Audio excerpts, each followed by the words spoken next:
Hi guys, welcome to ATSA channel. Today's topic is Google Chrome. I'm going to tell you how to use Google Chrome in split screen mode on Android. It's easy and simple. Like and subscribe to my channel. Let's go. Open settings and open Google Chrome.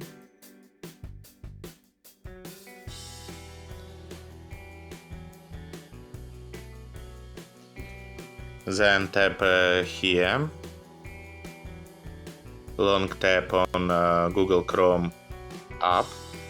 Select split screen mode. Open settings. Then tap on three dots.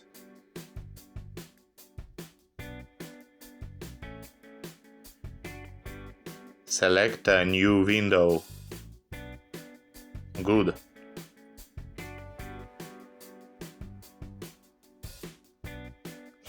Okay, you did it. It was easy and simple. Thanks for watching. Like and subscribe to my channel. My dream is to get 100,000 subscribers.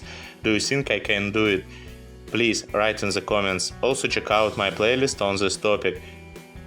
There you will find answers to many questions. Wish you best. Bye bye.